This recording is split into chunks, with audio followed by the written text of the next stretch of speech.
Hey guys, in this video I am going to show you how to remove the green screen background video with CapCut PC. So I have added one clip to track and I'm going to add the green screen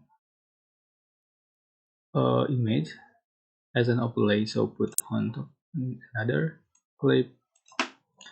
So how to remove the green screen background, you can go to cutout, select chroma key and select color picker, select the green color just for the string like so, and just for the shadow.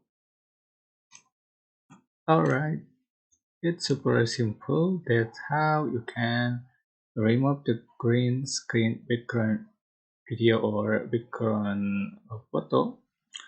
And CapCut PC, I hope this tutorial was helpful for you. Don't forget to like, comment, share, and also subscribe. Thank you so much for watching.